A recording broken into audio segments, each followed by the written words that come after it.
This episode is brought to you by Love Hurts.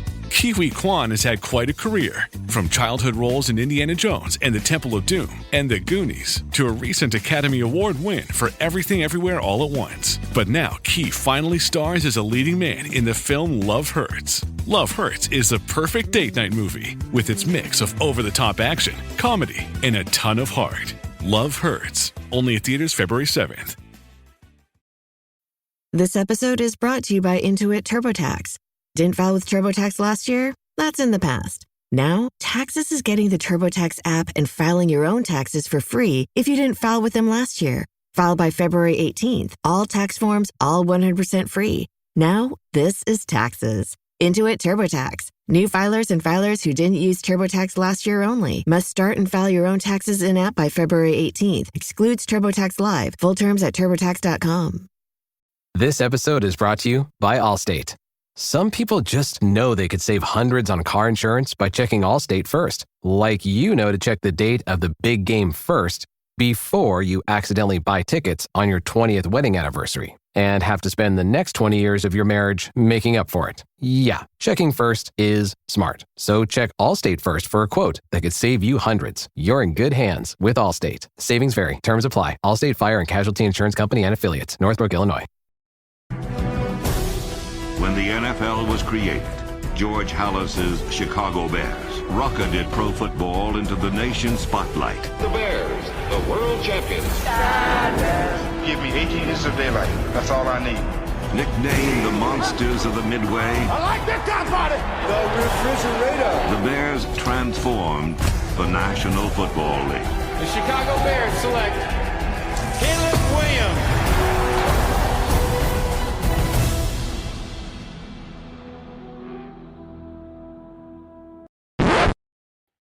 Welcome back to another exciting edition of the Pointless Exercise podcast. It's time for the Hard Knocks recap. We never named it, did we? No, it's not. It would be RECAP, not REKAP, though. Right? That's right. Oh yeah, because otherwise, yes, we could get a sponsor though, maybe if they thought. True. Problem is, we would have to do this. We would all have to go to either our showers or our cryo tanks and do the podcast naked. Okay. Now, for Pusateri and I, that would be a big change. For Prez, not so much. Not so That's true. That's true. I do, yes. Have a tendency to take shirts off. He's the reason we don't have video on this podcast yet. We've been asked by YouTube not to. Right. So Prez can also be found on Bums in the Bleachers podcast. Did I get that right? That's the name of it. Bums in and the how Bleachers. about this special programming note Tuesday night on the baseball podcast? Since Dave Brown has been on vacation and I was trying to figure out whose turn it is, we just threw it in the air. It's going to be David Brown, Mike Prasnowski, Oleg, and me all at once. Let's Can go. you imagine Can't the wait. excitement? My goodness. I've asked Elon to protect us from a... Yes. Is Elon coming on too? Will he be interviewing us? Elon's coming on the end of this, and I don't know why. Oh, okay. Perfect. He wanted the last 10 minutes. Awesome. But I know he's here because I could smell a Cybertruck burning in the driveway. Okay, good. So I know he's here. Okay, excellent. So that'll be great. Great. I just asked him for some South African emeralds as payment, and then he can be on the podcast. There you go. But we're not here for the Elon Musk podcast. We are here instead for week 2 of the Hard Knocks. Week 2.5. Is that how long it took HBO Max to finally get the thing loaded onto the server? Felt like Seemed like it took a while. Yeah, Twitter certainly melted down over it. Yeah, it was funny how many people were like super upset. Like it wasn't ever going to arrive. Right. Like, honestly, riot! I feel like they did it on purpose just to screw with Chuggo. Because yes, because they do the most superfluous thing possible. They do a live recap after the podcast. Oh, because why would you want to actually go back over it and look at funny things you might have missed when you can just wing it? Exactly. Also, I'm glad you two are on today. I was worried. I thought maybe both of you would be too emotionally distraught at Danny Parkin's final broadcast score today. Yes. was thinking. Shed a tear a little bit to see him go. He was on that show for 4 years. He was at that station for, 6.5, and they acted like Johnny Carson was retiring. Like it was 40 years of excellence. It's like, right. It's like, he's fine. He's a good sports radio host. But he's going to go to FS1, and he's going to get a lot of money for 2 years, and no one's ever going to watch it. And then he's going to be back. So just, does anybody think that's going to work? Oh, of course it's not going to work. It's very reminiscent of like in 2016 when for the final home game of the season, David Ross got pulled in the middle of the game to a standing ovation, even though he played in plenty of the more playoff games after that. Like, guys, this is not the last time you're going to see him in a Cubs uniform. And sadly, you saw him in a Cubs uniform a lot more than that after that season too. Right. But yeah. Wouldn't it have been great if they had stopped the game to bring him out and Joe grabbed the field mic to announce that David Ross was not going to be on the playoff roster? That's how he found out. Like, to thank Dave for all of his service. Unfortunately, we're not going to put him on the playoff roster. What?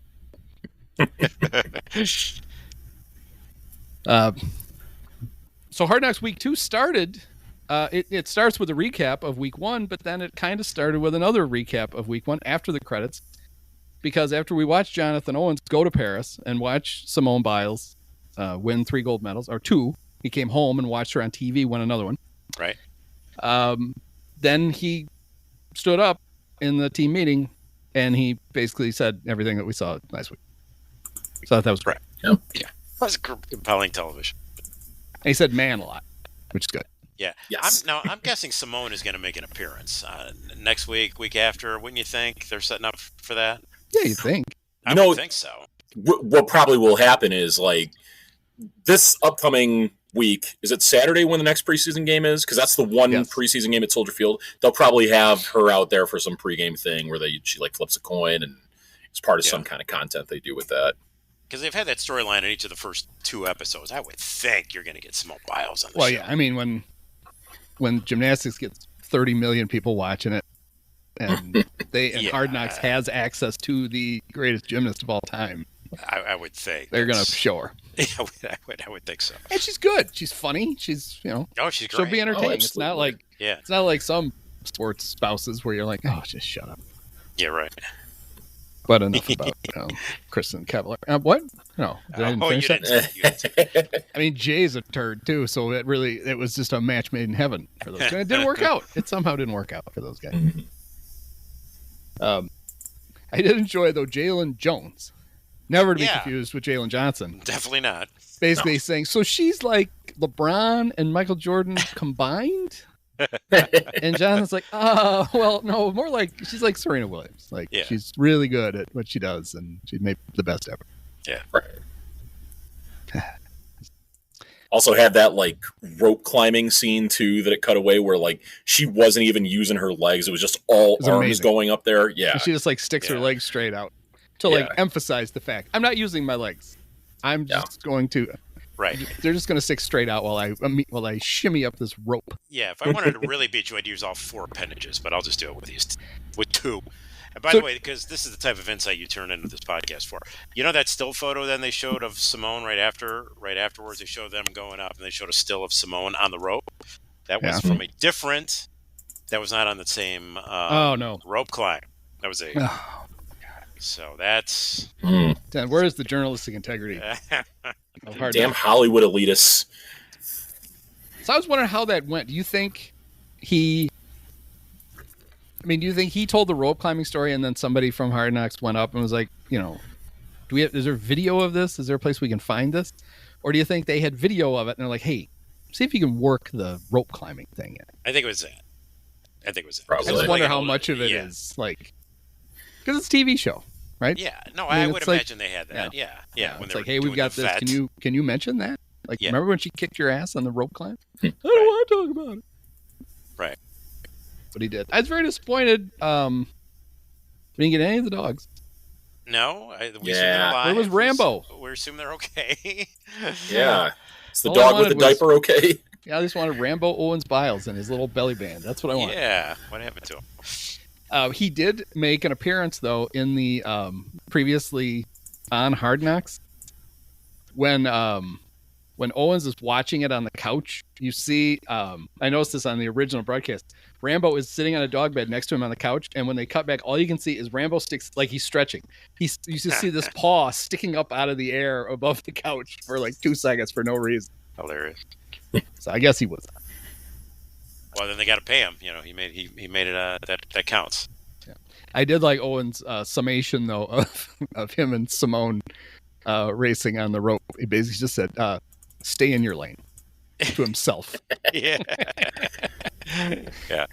Like, that's you're not gonna win that. Just knock it off. We got another blues montage of highlights. Loved it. Yeah, that guitar player was shredding. This time they didn't. I wonder if they got any crap for using 2 white sketch comedians, their band, last week. This week they went with an authentic Chicago blues band. They went with the Rico McFarland band instead of the Blues Brothers. Right. Maybe they didn't. Maybe they already had it planned. But I just kind of wondered if it was like, oh yeah, that's maybe we should find an actual, somebody who really has a band. Right. And then, so during that, you hear the Flus motivating the troops. And he was not happy with their effort. And he told them they were at a 6. 6 out of 10. Yeah. 6. Basically told him, as mad as we've seen him get, he basically told him to, get off the field. He was irritated. Then they were a 7. And then their goal for the day was to get to an 8. We don't know if they did. Looks like maybe they got to an 8 on the Flus hits-o-meter. Right. Heading in the right direction. Yeah. Yeah. But Bobby Knight in his prime, that was not. Yeah, yesterday. No. Well, that brings up a good point, right? So have you heard what the one complaint? This is just the weirdest. The one complaint about Hard Knocks this year has been. It started with Patrick Finley of all people from the Sun Times, who noticed it, and other people he just pointed it out, but other people seem like upset about this. Oh no, I don't know. What is it? There's no swearing. Oh, yeah, they've kind of censored it out a little bit. Huh. Okay. And so I wonder if that was. Do you think that was the reason that George didn't want him to be on, because it was too potty mouthed? Mm. And when they assured him they would cut out the swearing, that gave him the blessing. He gave the blessing then, huh? Because HBO has always done, well, not always. Maybe they'd always done 2 versions of it. There was the version that aired like when it should have been on, when it was on last night on HBO, when it would have been started streaming on Max, that had everything in it, all the cussing, all the whatever. Yeah. And then when they re-aired it, there would be a version that bleeped out all the stuff, and that's the one that they could also run on NFL Network when they do that later and they do the reruns, which is for sure why they did it. But people have noticed that there's been not an F-bomb dropped. Interesting. Yeah. No, and I'm sure it's not because the Bears are the kinder, gentler watching their P's and Q's. Yeah. I wouldn't think so. Right. Yeah, I would hope not. But I preferred so that's people were wondering why it was late, and I wondered if maybe I wonder if they were busy pixelating George's hog out of a sauna shot. Apparently, maybe they were scrubbing it. By the way, HBO has not denied that, so that's still possible. No, they haven't. True. It very well could be. When they do the last episode, over the credits, they'll show like the bloopers. That's when I expect to see that. Fully uncensored. Vag yelling at him, Georgie, put a towel on. But have we seen George? We have not. I would have thought these first last week. These first 2 episodes we would have seen him in the umpire uniform. And we didn't get any. There was no Kevin Warren. Yeah, very very little Kevin Warren. A brief moment in the first episode, and that was about it. Yeah, he's been in one. He's said 2 things in 2 weeks. I would not have figured that. I mean, it's good surprising. because he's got nothing to do with this, really. No. And so he really shouldn't be. But I just figured that he's such a, if there's a camera on anywhere in the tri-state area, Kevin Warren is running in front of it. Yeah. Apparently, and we didn't see this. I don't think we saw it during the broadcast. We certainly didn't see it on Hard Knocks. He must have a lot of Crane envy for the Bills. The Bills are building a brand new stadium right next to their old shitbox. Right. And apparently Adam Johns claimed there are not 1, not 2, but 3 construction cranes. Oh my God. Cranes in the air. Oh, Kevin. Oh my God. Maybe that's what happened. Maybe he had a seizure at the game and he still has not recovered enough to comment on what's going on. Too excited. Poor guy.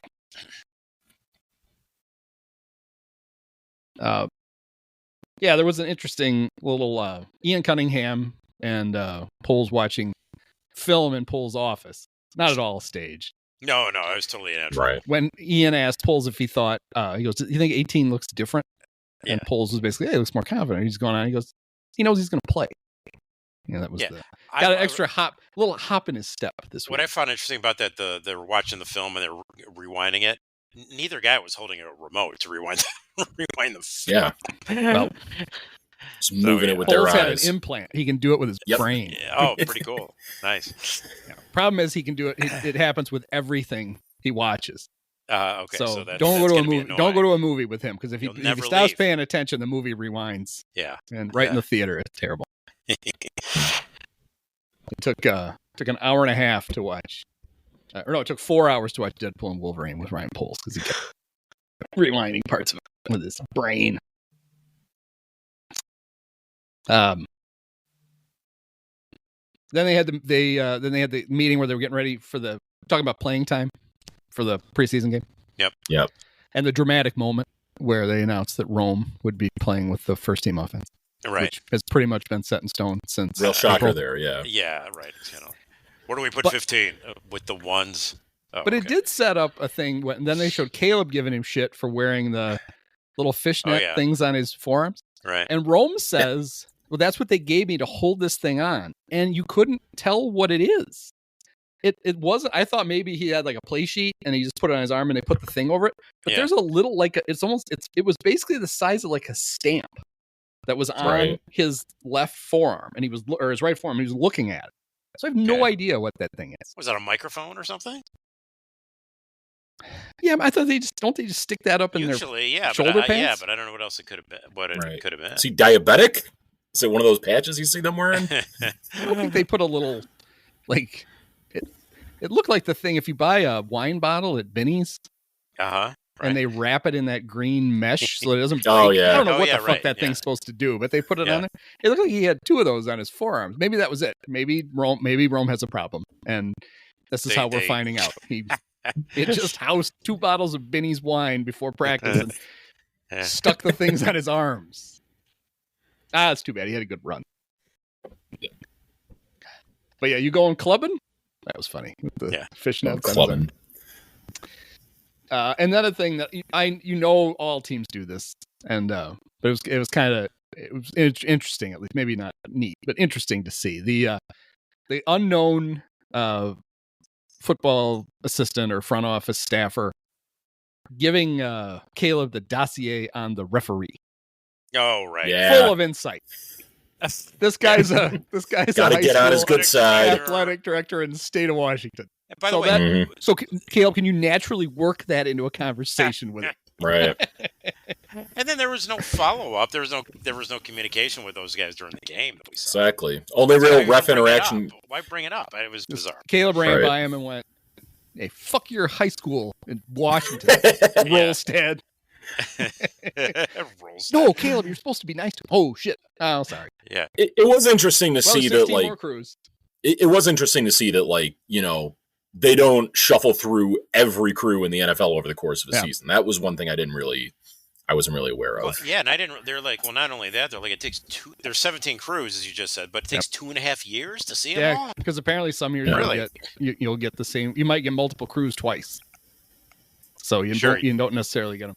I wanted somebody to say, it's kind of like the, why do you get the 5th tier Fox announcers every week? Somebody's like, if we suck again, we're just going to get the shitty refs over and over again. That's all that ever happens. So you might want to get used to Phil Luckett, Caleb, because that's who we're getting. You ain't getting no Rolstad. Getting the great Craig Rolstad. You're not getting any of the Hockley offspring. Hey, God, no. We have to work our way up. No Jerome Boger for you, Caleb. Jerome Boga. What was the Tim Meadows character with the list? That is Jerome Boger. I can't remember. I can't remember either, but yeah. It's like Cavassier a lot. Every time Jerome Boger calls a penalty, that's what I think of. So you got the ref scouting report. Oh, and then the quarterback room talked about their first memory. Yeah. And Tyson Bagents was petting a dolphin. Petting a dolphin. I don't think that was. I think that was literal, right? That wasn't. I don't think it wasn't was talking about. I remember petting the dolphin. Petting the dolphin, and my How old daddy, were you, Tyson? Good Lord! I was. Right. Yeah. That's your first memory, petting the dolphin. Nothing happened in your first 14 years of life. And then Caleb's was a little confusing because he said it was playing flag football when he was 4, which is fine. But then he said, "Mom wouldn't let me play tackle football." How many 4-year-old tackle football leagues? How many tackle football leagues for that age? Is this like on the? Is this like on that battle planet from Thor Ragnarok? I mean, we've got like. There was one thing about that scene I noticed too. Did you happen to see that Caleb was wearing like some kind of like running shoes? And it brought me back to like when Eberflus first got introduced and like, listen up, all players, get your track shoes on. We're running. I was like, damn, maybe he knows. Maybe he took it literally. Right.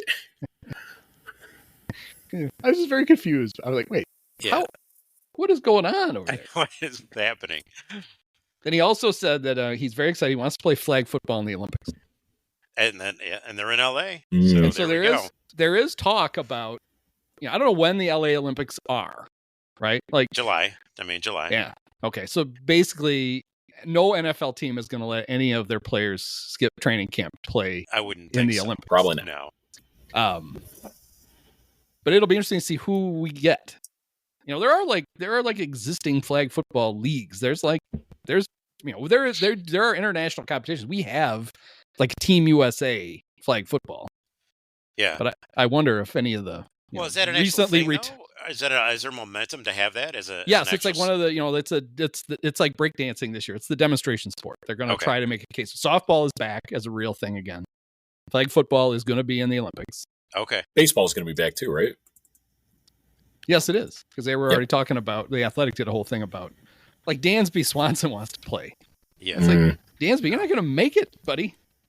Right. You're like right now you're like the 9th best American shortstop. Yeah. In 4 years, you're going to be, about you might not be starting for that. Actually, you might get to, I wonder what he could play for, he's Swanson. So maybe like his team Sweden. Oh, there you go. Yeah. Maybe he could be, right. Maybe he could be the backup on Team Sweden. Yeah, like with Rizzo playing for Team Italy in the World Baseball Classic some of those years. Yeah. Actually, I don't know if Swanson is Swedish. Whatever it is. But yeah, that was that's gonna be a real thing. Do you think Peyton and Eli will be the flag football coaches? That'd be great. Somehow coaching against each other in the gold medal game, and Peyton pouting because Eli beat him again. This episode is brought to you by Nerds Gummy Clusters, the sweet treat that always elevates the vibe. With a sweet gummy surrounded with tangy, crunchy nerds, every bite of Nerds Gummy Clusters brings you a whole new world of flavor. Whether it's game night, on the way to a concert, or kicking back with your crew, unleash your senses with Nerds Gummy Clusters. This episode is brought to you by Allstate. Some people just know they could save hundreds on car insurance by checking Allstate first. Like to check the date of the big game first before you accidentally buy tickets on your 20th wedding anniversary and have to spend the next 20 years of your marriage making up for it. Yeah, checking first is smart. So check Allstate first for a quote that could save you hundreds. You're in good hands with Allstate. Savings vary. Terms apply. Allstate Fire and Casualty Insurance Company and Affiliates. Northbrook, Illinois.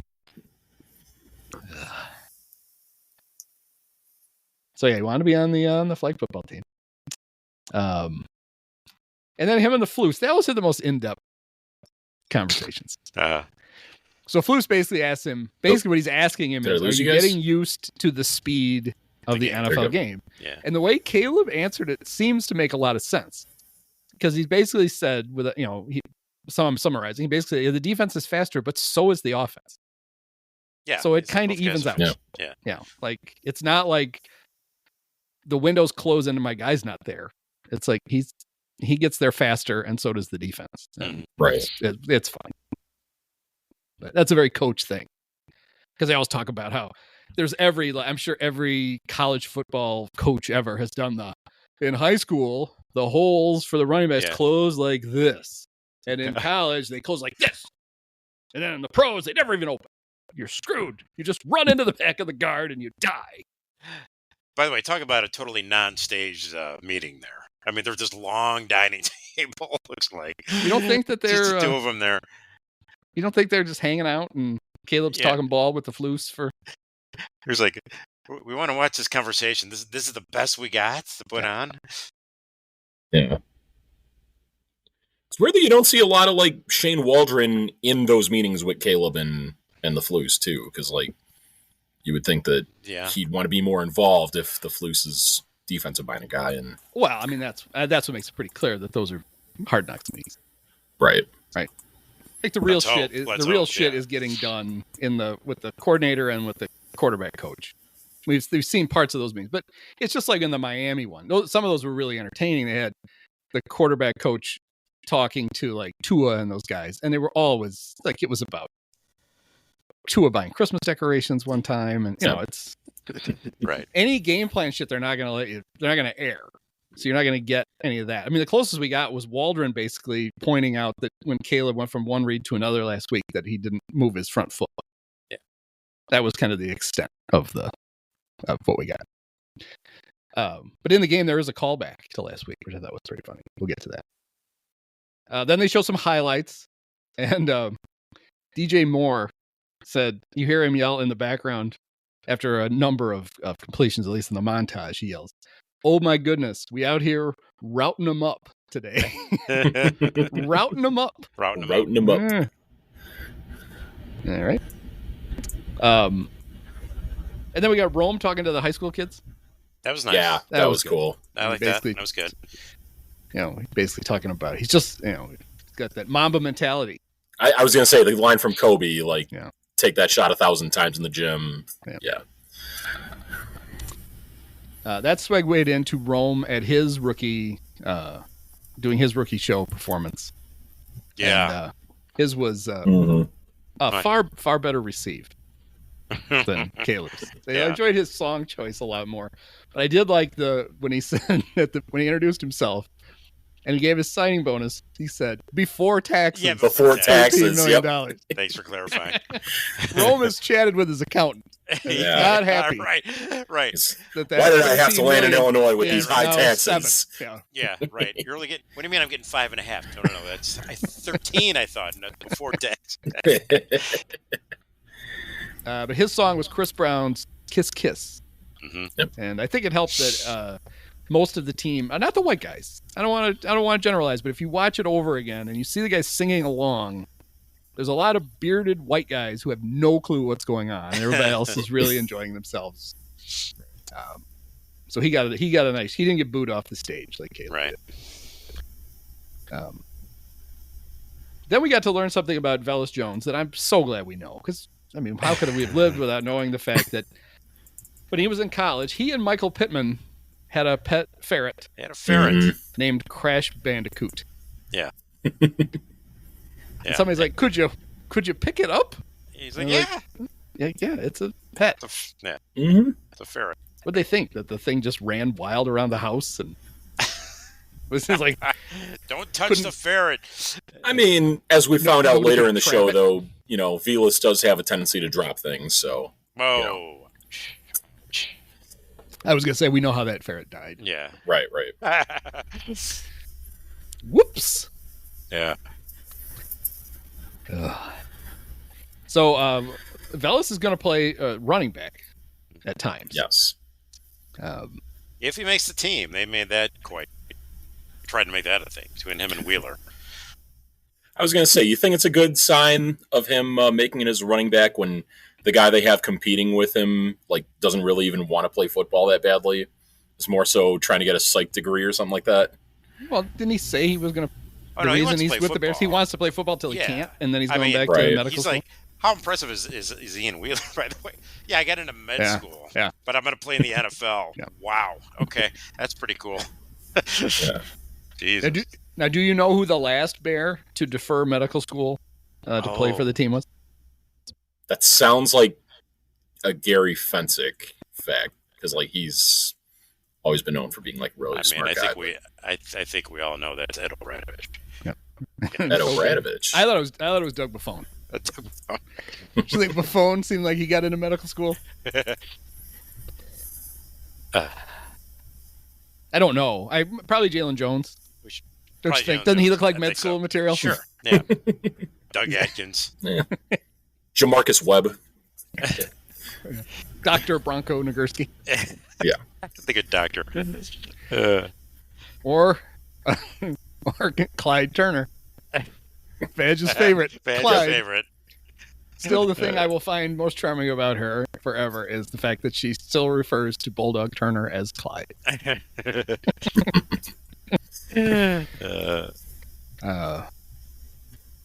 But yeah, I mean, I get the idea, right? With Velus, he's big, he's sturdy enough to be a running back. Oh, sure, yeah. And so he's getting some extra work there. And I always say, I mean, you have to hand it to Velus, because if you throw it to him, he'll drop it. Oh, yeah. Hey-o. There it is. Hey-o. But I'm bummed. Hey now. I think the Bears are so convinced he's going to make an impact with the new kickoff rule that I don't think Velus is in any danger. I don't either. I don't think they would have added the running back duties to it if they, because that's almost like sabotaging the guy. Like, here's an extra thing that you need to learn to make this team. Yeah, right. I think Velus gets. You're right. He's got to do something this year other than fumble, or he's gone. Yeah, but I think he's. Yeah, I think he's around. And I didn't quite buy that. That felt like maybe a forced storyline. Like I was going to be. Well, there's another one later that John Greenberg pointed out this morning. That's like, that's completely. It's very Hard Knocks the way they preface the introduction of another player. It's like, that's not it. It's definitely not it. Well, and then Velus said that his we know why he wears 12. We learned that in this episode because his favorite player is Percy Harvin. That's right. Yep. Yeah. And he's no Percy Harvin. He's no Percy Harvin. But he's got his number, and now he's gonna, they're gonna try to get him some. It's better than what they did last year, where they would just bring him in and run the jet sweep with him every time. Yeah.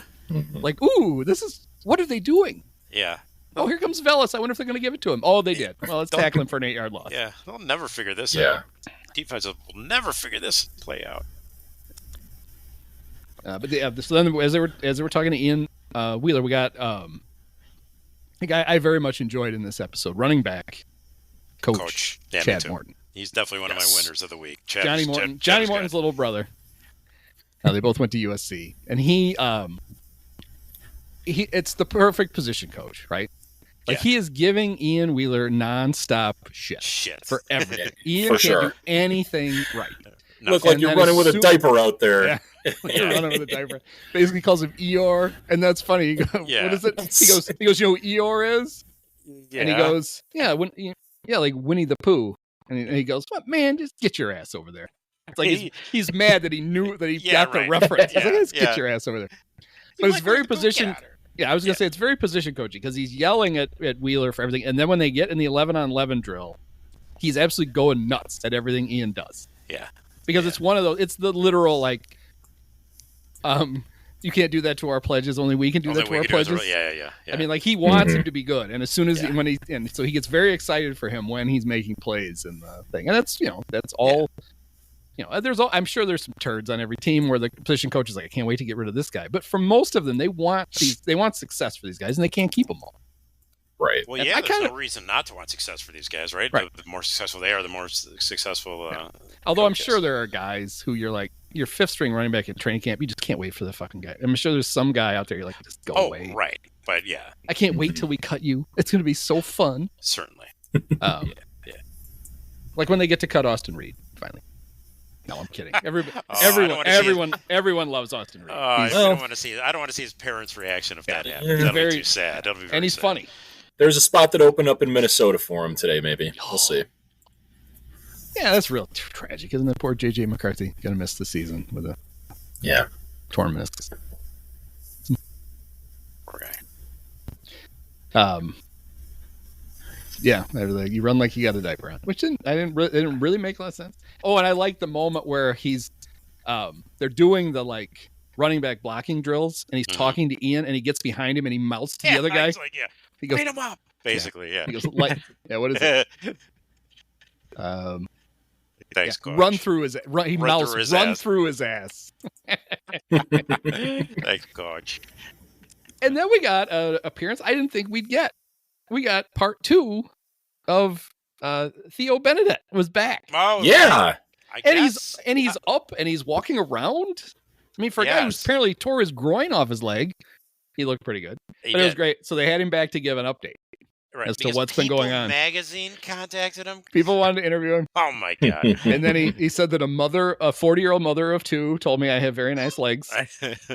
And then they got as close as it got to X-rated on the Hard Knocks this week. He goes, one lady said her eagle had landed with a winky face. Now, the best part of this was if you go back and rewatch this, after each of the 3 facts that he states, you don't see him, but I'm sure I have a feeling it was Kieran again. You hear the cymbals, those little tiny cymbals. From what he was saying, nice. I know Theo's not gonna be. Actually, Theo probably is going to be around because I'm sure he'll end up on the practice squad and he'll just be around. For sure. That needs to be like a running gag throughout his entire career. Is that someone hits little cymbals in the background whenever he talks? Yeah, I really enjoyed it. But yeah, then we got Austin Reed and Cole Kmet having a very intense conversation while stretching about Love Island. Yeah, this is my most alarming. Same. Yeah, this is a very alarming conversation. Well, for me, the most alarming thing was Austin asked Cole twice if he's watching the U.S. version or the British version, and Cole didn't seem to know. Well, I think he maybe confused it, thinking it was like on USA Network or something like that. But because I was like, you don't know what a British accent sounds like, Cole? It's usually fairly obvious, right? That was funny. Them stretching and it's like a car accident. You can't look away. It's like watching a car wreck. You can't look away. And I did like and I'm so in love with him. Well, when did you guys? How long have you guys been together? Since yesterday. But preceding that, Flus comes out with a little awkward exchange. Like, what is it? Partner stretching? Well, it's weird. They were very like they're really close to each other. I'm sure maybe the Hard Knocks guys had them scoot together while they were on talk to each other. They must have, yeah. But everybody, if you look in the background, everybody else is just doing their normal stretching, and these two are like about to dogpile with each other, like a little cuddling before practice. And Flus is like. Boys, what's going on over here? You're gonna have to leave the lights on. Don't turn the lights off in the basement, you two. We don't want to see that. And I like this from Austin. He was fishing for info from the Flus. Flus asked him. They showed that Austin got screwed by the Lightning at the Hall of Fame game and didn't get to play as much as he was supposed to. Yep. And so then the Flus asked him, he goes, were you 3 for 3? And he goes, I was 2 for 2. He's like, oh yeah, 2 for 2. And then but Austin says to him, well, I could tell my kids I was 100% in the league. Yep. Yeah. Kind of like, now is the time when you tell me, oh no, you're going to get plenty of other chances. Yeah, right. Right. And he didn't get it. And he's probably like, oh shit, am I not going to play?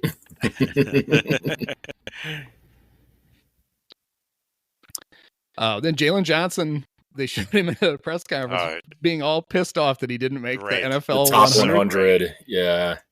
Saw a very unflattering shot of Mark Grody from the side there, too. Yep. Well, is there another kind? Here's a window into how valuable that list is. Did you know where Patrick Mahomes was on that list? I don't know where he is. What was he? 4, right? 4. Yeah. 4.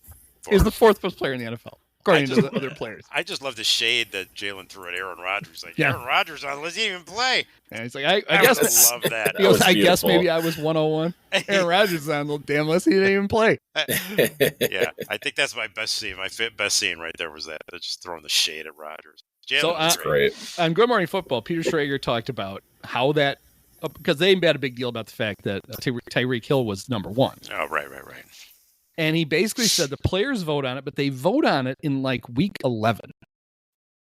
And if you remember back to week 11, Tyreek was on pace to destroy the all-time receiving record. Yeah. And the Chiefs weren't playing that well. Right. And so, and I'm sure it's the same thing with like the writers who vote on awards. Yeah. You get tired of voting for the same guy. And so people are like, well, let's make Tyreek number 1. And maybe that was when Tyreek's wife set his house on fire. If you remember that from the Hard Knocks, it caught fire. They tried to blame it on the dog or whatever. But then they got married, and then they got divorced. Like she filed for divorce like 4 days later, and then they got back together. And there was a lot of stuff. There was a lot going on. A lot of mixed emotions going on. Yeah. But at least when he found out he got when he was named number 1, he he like went to his locker and he put on this huge number 1 chain that he just happened to have. That's great. And it's like, oh, okay, fine. That's great.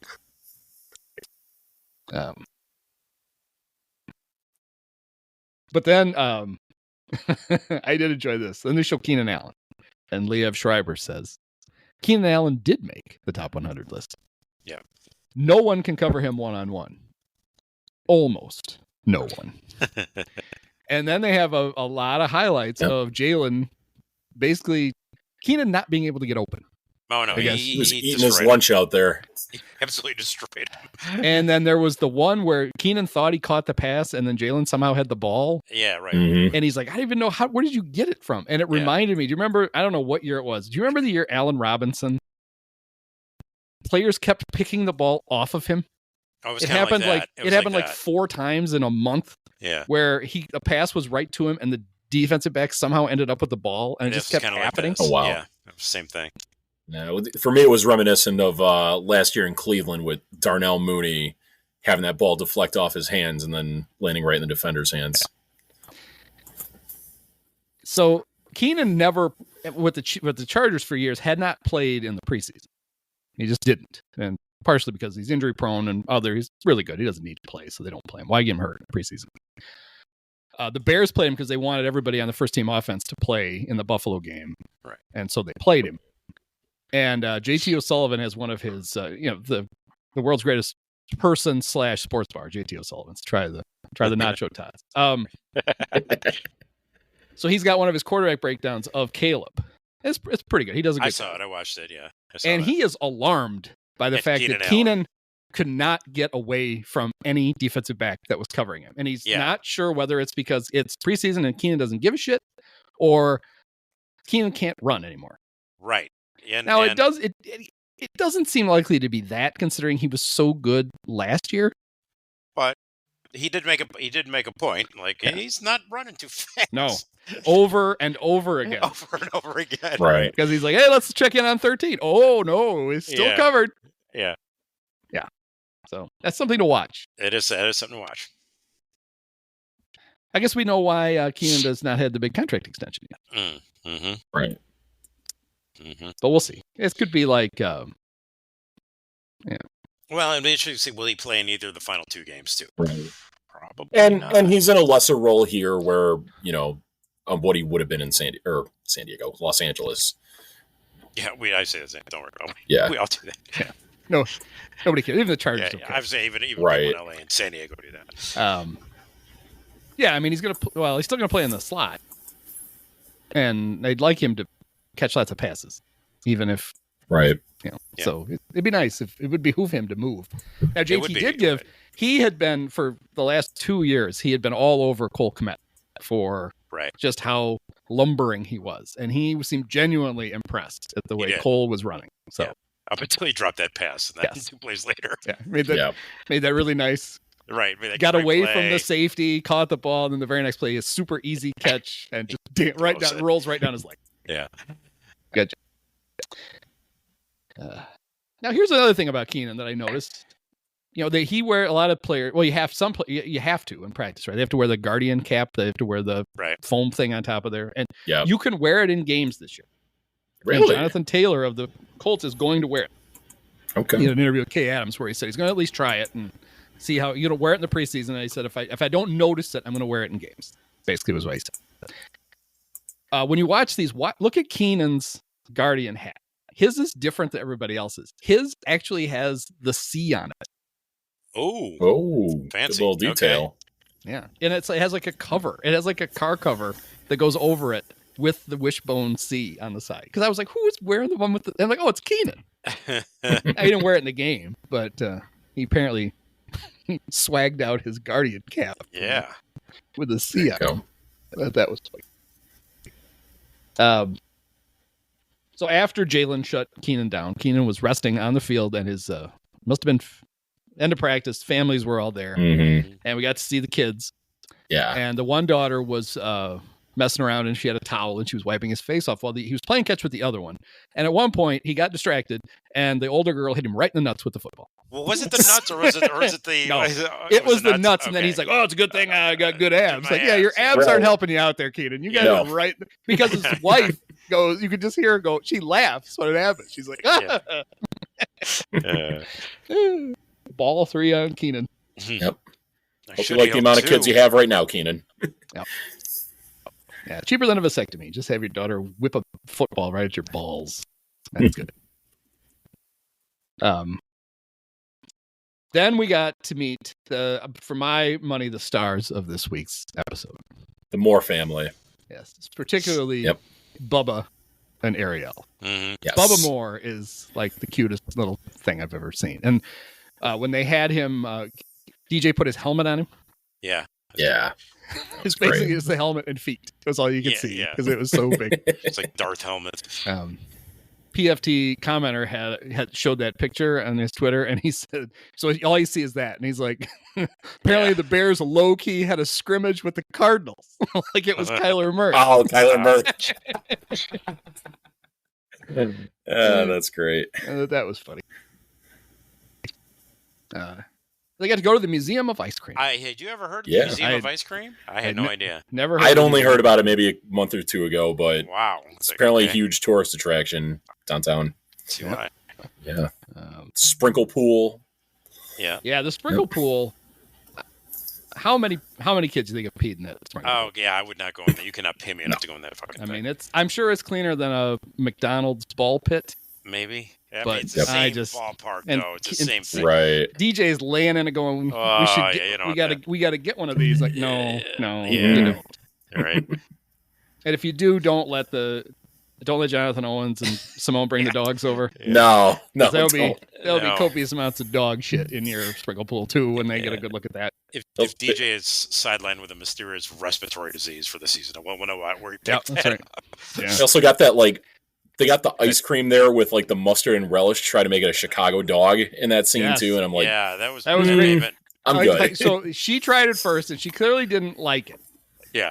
And then he tried it, and he clearly hated it. I mean, and he said it was actual relish, like they used actual relish. Yeah, I don't know. Ice cream, hot dog flavored ice cream. Yeah.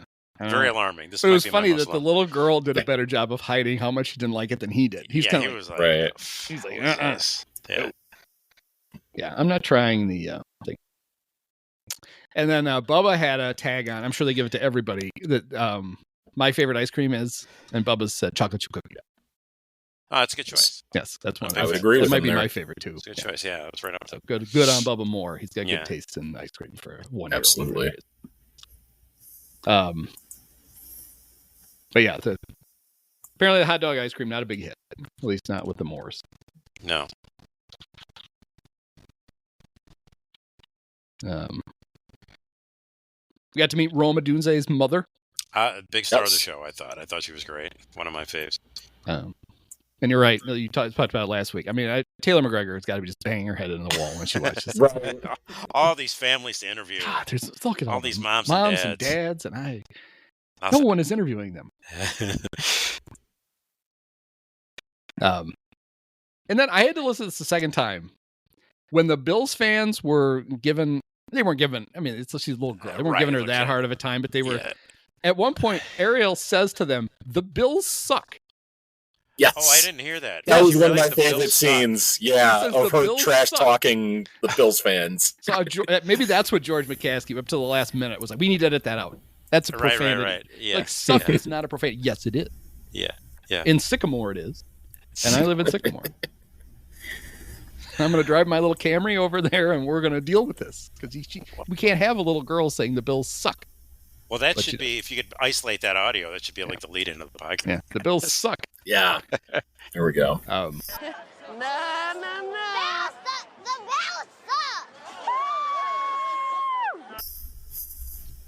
And then,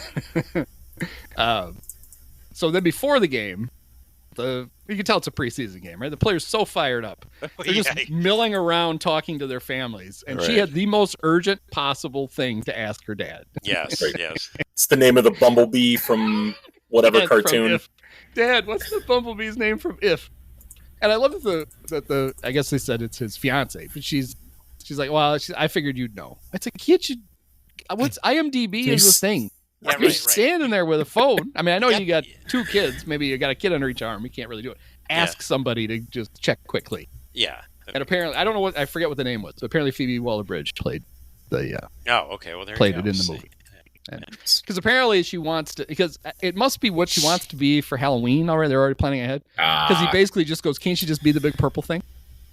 And the fiance goes, "No, she wants to be the bumblebee." We don't know what its name is. The big purple thing. Can't she just be the big purple thing? And then I liked. I like this. Another thing I didn't notice on the first. So they showed the game, and they showed Caleb's first play, where Darnell Wright basically gets thrown into him. It's like every other Bear play ever. Yeah. And Caleb does the weird exaggerated fake and then rolls out and then throws it away, but doesn't really get out of the way, and he gets hit right on the sidelines. Right. Yep. And apparently one of the Bills yells, "Dude, get out of bounds." Yeah, and you can hear the guy who hit him. And you can hear DJ Morris looks at him and goes, "Shut up." Yeah. It reminded me of the just tiny face Justin Wilson. A great gif where Rizzo was talking to him, and finally Justin has had enough, and he just goes, he just looks at him, and he goes, "Shut up." Yeah. Right. You can hear it without hearing it. You just the way he sighs and it's just like, Rizzo. Yeah. That's enough of that shit. Exactly. Yeah. Is that what post game when Josh Allen and Caleb met after the game, like what Josh Allen was referring to? Like, don't do that in the regular season. Don't do that in the preseason. I think it was that the play to the first pass he threw to Rome, where apparently Caleb saw Rome get held, and so he threw the ball anyway to try to get the foul. He almost threw a pick. Now, if they don't call that and he gets intercepted, that doesn't work. And then he was signaling to the ref to throw the flag. Yeah, that apparently is what Josh was like, dude. Say, basically don't do that in the regular season. Yeah. Don't do that. Don't waste that in the preseason. That's basically what he's telling. Yeah, that's what I thought. Okay, that makes sense. And then they went through all the plays. There's not that many plays, so we got to see them. And we saw they showed it a couple of times. The pass that no Bear quarterback has completed since Sid Luckman, the 3rd and 12, where they actually the ball is actually thrown. The first receiver is covered. They go to the second receiver and you actually throw it beyond the first down marker. Yeah, what a concept. And it's caught, and it's a first down. It's like, oh, what is this? Is that legal? I thought you had to throw that 2 yards in front of and have the guy struggle to break 8 tackles to get the first down. I didn't know you could. And a little screen pass that on the NFL Films thing is even more impressive, because you could see the fact that Caleb and little JT O'Sullivan's talked about this. It's not just the fact that he got the ball there, but the ball is thrown, like JT said, perfectly weighted, right? Like it's not like he didn't just like loop it up in the air like, shit, I got to get rid of the ball. It's actually thrown where Swift can catch it and take off. Right. And I still don't know why DeAndre fell down, unless maybe it's the preseason. He got tired. He said, that's enough. I've run far enough. I'm just going to lay down now.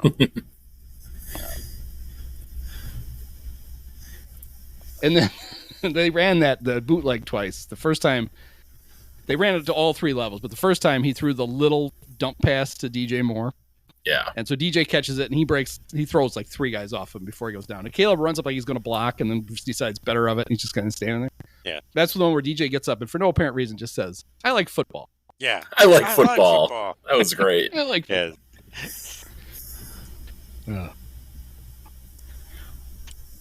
Yeah, and then on his run, even Jeff Joniak referenced the fact that Caleb slid, and the slip and slide practice hit. Yeah, that's a good reference. That's the callback you were talking about. Yeah, there's something later in this game involving Jeff Joniak that stood out to me that I know you appreciated. His description of something makes no sense. Right. And then later, when he's all done and sitting on the bench, he sees Shane Waldron, and Caleb yells, "Hey Shane, how'd you like my slide?" Right. And then they had I heard Adam Hogue and Adam Johns talking about this. So the last pass he threw, the one that he threw the ball out of bounds, and then we got to see on the NFL Films version, we got to see him and Rome talking, and basically what Caleb was telling him was on that, either just basically settle right there and I can get the ball to you, or go right to the back pylon. because whether he was supposed to or not, Simba was in the way. Simba Webster is running that to that same front pylon. And when Rome scrambles out, he basically runs over, and there's nowhere to throw the ball. You got 2 bears and 2 bills, and there's nowhere to put it. And it was basically explaining to him, where to go. They're very reminiscent of the Matt Nagy Bears and their scramble. Everybody has scramble rules, and Nagy didn't have them. They just literally didn't have them. He didn't tell receivers. He had Justin Fields for 2/3 of a season, and had not instructed. Okay, when the play breaks down, here's where you go. And they don't need that. Nah, we're fine. No, we're not going to need that. Yeah, just stay where you're at. So at least they're working on it. Then we got a Jonathan Owens montage of Jonathan hitting everybody late. Did you notice that? Like every time he hit somebody, he was either down or Mitch was out of bounds. Or they probably tried to like get as much like. Jonathan Owens is just as good as the other athlete in his family. Yeah. He was talking shit to the one Bills receiver. The receiver says something and goes, man, he's like, man, shut up, or whatever he said. He's like, yeah, whatever. Yeah. Like, you may be famous, but you're a 3rd string safety. Right? This doesn't change it. Yeah. You can marry the greatest gymnast of all time. That doesn't make you any good. Right. And he's not on. I mean, if they will at some point, I'm sure they will need him to play safety because it's football and guys will get hurt for sure. Yeah. But he's on the team to be a special team. He's a special team. He's a good special team. But that's why he's on the team. Right. There was one thing I did like though. Although maybe it's because he was in Paris for a week. So you see him. He comes up right before a snap and he asks Jack Sanborn. Mm-hmm. He goes, "Is it still on?" Right. And Jack apparently nods. And then he blitzes and he tackles the running back in the backfield. Yeah, that was great. So that was pretty good. Yeah, I like little stuff like that. You think Sanborn knew, or he's just like, it's on. Yeah. What? Huh? Whatever. Yeah. Go tackle the guy with the ball. Go get him. Just get him. Oh yeah, it's on. Good job. And then we got Ariel a little confused, yelling, "Go Buffalo, go Bears." That was good. I like that. Go Buffalo. I have a feeling Bears. the crowd was yelling, "Go Buffalo," and she was repeating it, and then like, "Oh, and go Bears." We're going to root for everybody. Go Buffalo, go Bears. She was already a long way away from the Bills side. Yeah. Now here's where we get the only on Hard Knocks, right? Where they're gonna show Austin Booker, right? And Liev gives the there's the 5th, not guaranteed a roster spot, 5th round draft pick. Yeah. They traded back into the draft to get him. Everybody they drafted is going to make the team. That's just they only have another pick. 5 guys. Yes, that's where they're all going to make. So yes, there is no. I mean, there are roster battles. Austin Booker is not involved in one. No, no. Plus, they've been very impressed with him, although not as impressed apparently as Jim Miller.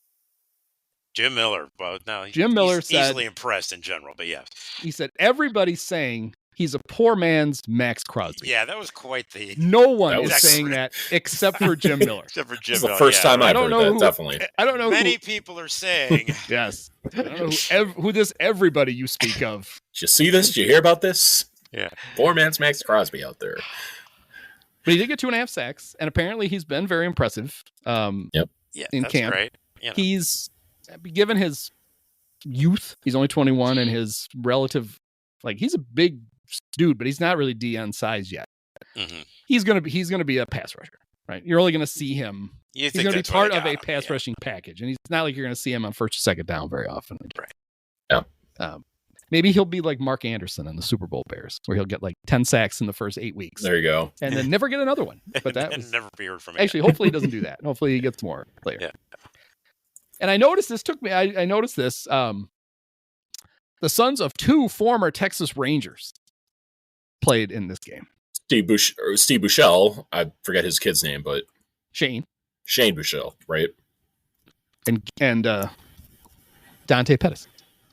Gary Pettis' kid. So somewhere the 80s Rangers were well represented on Hard Knocks in an exhibition game. Yeah. Does Nolan Ryan have a son in this game too? Yeah. But that's when we got Austin Reed mic'd up. So we got a lot of Austin Reed.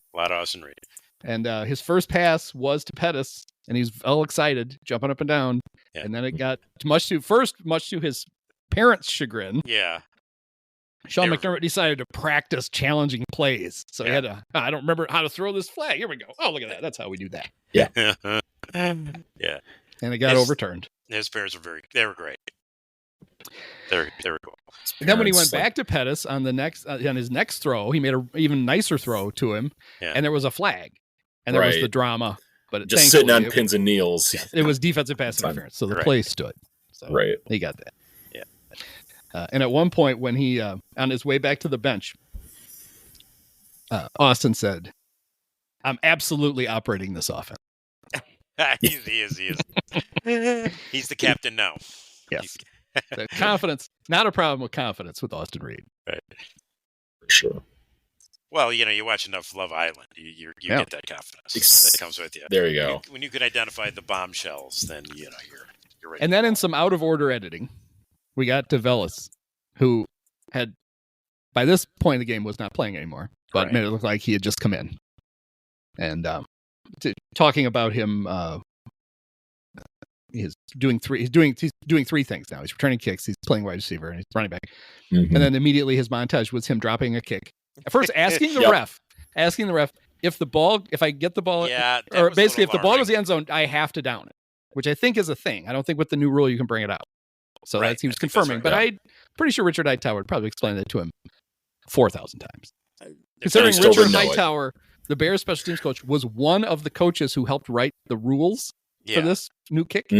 I have a feeling Velus has been told, but he was just checking. Got to make sure the ref knows what you know. Then him dropping a kick, then him taking a handoff and falling down. So everything's going great. Yeah. But then he had a couple of good runs and he scored a touchdown. Yeah. And on the sidelines, he said, "It's only my third day out here." Yeah, right. Reminding us he's playing running back for 3 days. Like what? So get off my ass! I've been playing running back for 3 days. Yeah. And then Ian Wheeler, we got to see him score both of his touchdowns. Yeah, he looked terrific. Yeah, that was very nice. And then the final thing, Flus had said it in a little foreshadowing. Flus had said at halftime, "Got to get some takeaways." Takeaways. Fix. Talking into his microphone. And not at halftime, but on the sidelines. Right. Yeah. And then Liev's, how do you put a game away? Release the Hounds. One of them, anyway. Yes. Micah Baskerville. Somebody, some very happy writer wrote that. Now, this was the play, at least for me. Now, is this the play, Praz, where you got your issue with Jeff Joniak? Because it's mine. With the Austin Booker sack. Oh, no. Okay, so you tell me yours, and I'll tell you what mine was. Mine was, you hear Austin Booker gets a sack, and you hear Jeff Joniak making the call of it saying, like, tackle for Austin Booker. And then Austin Booker, like, maybe this was edited, maybe this wasn't, but, like, you're Austin Booker saying, that's a sack, not a tackle. So, I don't know, maybe they used a different call from another tackle that Joniak had called of him doing that, but, yeah. Huh. All right, so here's my issue with Joniak. They play the audio of the Baskerville interception. They play Jeff. And he goes, intercepted to the left of the 40. What the fuck does that mean? To the left of the 40. That doesn't mean anything. To the left of the... So he's out of bounds? Is he in the stands? Yeah. How are you to the left of the 40-yard line? At the 40? It's this kind of shit. It's the fact that he's so terribly mechanically at calling a football game that you cannot follow him on the radio. You can't. You have no idea what he's talking about. And there was a perfect illustration where you could see it, and he's still confusing you. Even a play you could see to the left of the 40. Yeah, that's not a thing. And he unlike Velus Jones, he's been at this for more than 3 days. Yes. Yeah. He's been doing it since they ran Gary Bender off. It's been all Jeff Joniak. Bender did 2 years, maybe just 1 year. 1 or 2, but I mean, and you think we used to have Wayne Larrivee. Yeah. And then he exposed himself as being a lifelong Packers fan, that asshole. Or he just exposed himself. And exposed himself, yes. That's part of the editing, yeah. I don't know. Wayne's really good at fooling people. He acted like a Bear fan when he was the Bears. He's the world's greatest toupee. Nobody can spot that thing. You can see that with a toupee from the satellite. Flus's post-game words of wisdom. Invest, grow, improve. He's giving financial advice. Yeah, I was going to say, right? And the Merrill Lynch conference. And then we got Austin Reed complaining What does McDermott do in throwing a challenge flag in the fourth quarter? He's trying to ruin the burn. Yeah, so I like Austin Reed. I don't know if there's a spot. Maybe he could be a practice squad guy, I guess. Depends. If somebody steals the great Brett Rippon, then I suppose Austin will stick around. I think Brett Rippon, though, was given an actual guaranteed NFL contract for the Bears. So, did he? Yeah, because I knew they were very sure that he was going to. They couldn't stash him on the practice squad. There's right. Too many. Oh, we talked about last week. There's too many teams running this offense that anybody who proves they can do it and chew gum is going to end up on a real roster because everybody needs backups. Well, I don't know. Then what are we going to do with? Maybe he'll tear his Achilles or something, and then he'll still make the practice. Get to be on injured reserve. And injured reserve. Yeah, right. He'll still make the practice squad. I would think. The practice squad's huge now, isn't it? Like I remember when it used to be 7 dudes. It's like 14 or something ridiculous. Put him in an Eagle Speedo and everyone will love him. It's funny how COVID it revealed some myths about things, right? Like, in soccer, you were only allowed 3 substitutions in an entire game. That was it. You can only have 3. And then in COVID, they increased it to the point where now it's you can. How about 5? But there's only 3. We'll only stop the game 3 times. So you're going to have to do multiples. But yeah, you can have 5 guys. And the NFL was, we can only have 7 guys in the practice squad. That's all we can handle. And then they're like, we're going to need a lot more guys. All right, let's go to 16. And then they just left it there. Yeah. Everybody's back. That's fine. We'll just leave it there. Right. All right. So when we can do our superlatives, I guess. Sure. All right. We'll start with Mike Pusteri. Who are your winners this week? Winners. Jalen Johnson, Rome's mom, Chad Morton, Austin Reed's parents, and Ian Wheeler. I have a plethora of them. All right, Prez, who are your winners? I'm also on board with Jalen Johnson, Rome's mom as well too. The kids that got to talk to Rome Odunze on the field there at the practice. Thought that was awesome. Mine were Ariel and Bubba Moore. Yeah. And Chad Morton and Ian Wheeler. I enjoyed their. That was great. Perhaps who's your losers? My loser's going to be the TV show Love Island for being slandered by Cole Kmet. I'll say Mark Grody for the unflattering camera angle there. And Velus Jones, who, as we saw, like every highlight package with him started with him, not being very successful in the role they put him in. According to Courtney Cronin today at after practice, they got a good 15 minutes of Velus telling Crash Bandicoot stories. So maybe we'll get to see that this week. We got actual ferret. We got actual ferret stories from. Do you guys get the reference of Crash Bandicoot? By the way, it's a video game character from like. Okay, I did.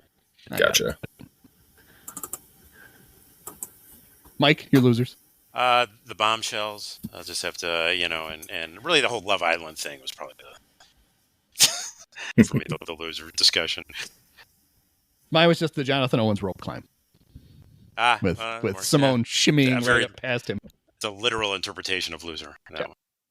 Yeah. Best scene.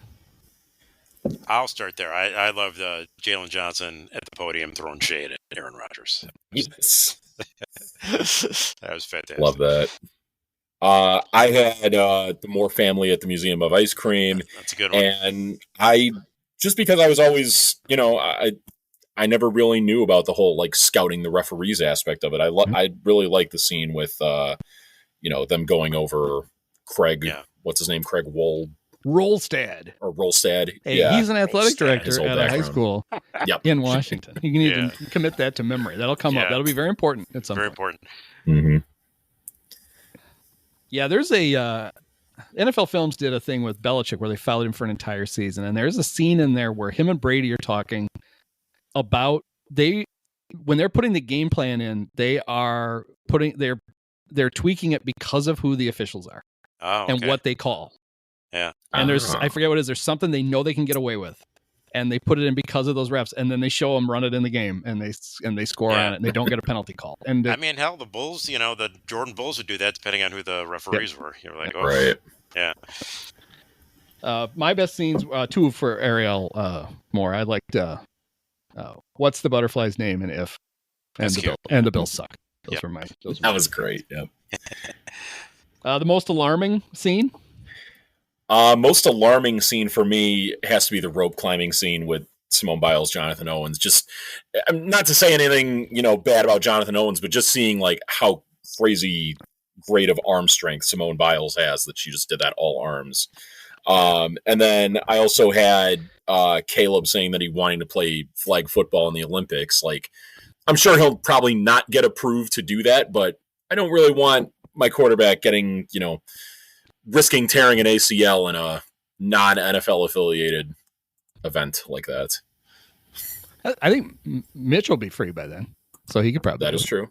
Hey, we saw Mitch, and we did, and we saw Mitch up to his old with a guy wide open in the end zone, and Mitch throws it about 14 rows in the stands. That was good. Yes, never saw that before.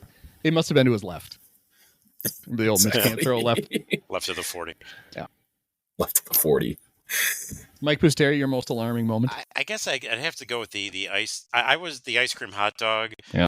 Like, I was down with the hot dog flavored ice cream, but when the real relish and it looked like real mustard were on the ice cream, that was a little too much. That's mine. The hot dog flavored ice cream was like, no, that's just. Yeah. How about this? How about have a hot dog? If you want a hot dog, let's do that. Don't have hot dog flavored ice cream. If we're gonna have hot dog flavored ice cream again, I'll have an open mind on that. But you can't put real condiments on it. There should be ice cream flavored. Condiments. Exactly. Right. Yeah. Have some like yellow and green frosting or something like that. And then finally, the funniest moments. Funniest for me, I love DJ Moore's daughter trash talking the Bills fans. The Bills suck. We've been over it. I loved Theo Benedict going over how horny everyone's mom was for him. And like I mentioned with the Austin Booker sack, him correcting Jeff Joniak. That's a sack, not a tackle. Mike Pusteri. Yeah, I think those are all good. And then I would just go along with, you mentioned it earlier with Keenan getting hit in the nuts. Yep, I enjoyed that. Mine was anything with Bubba or with Austin Reed. Yeah, nice. There you go. I also noticed that Bubba wore to the game. I'm sure it's not like his mom put it on him. His little snap-up pants were the Bears. They're white with the Bears stripes on the sides. It's like little versions of the game pants. I thought that was very nice. There you go. Yes. Yeah. All right. Well, we are 40% through the Hard Knocks season. There we go. Already. Just like that. And we're getting. Did they start today with their joint practices with the Bengals? Was that Wednesday and Thursday? Thursday and Friday. And then they're going to play the Bengals, but not Joe Burrow. Joe will not be playing. Mm-hmm.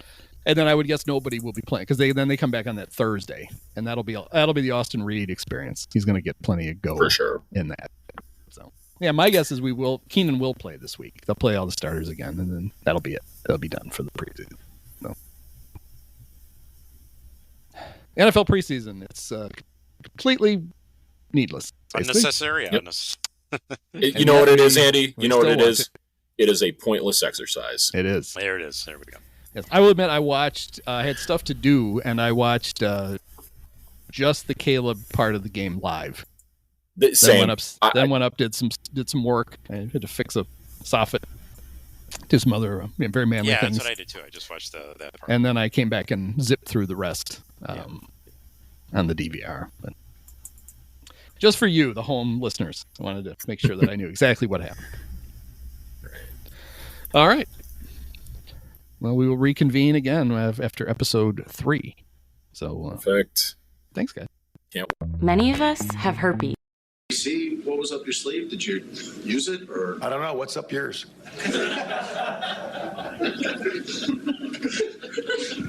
got me there. Yeah.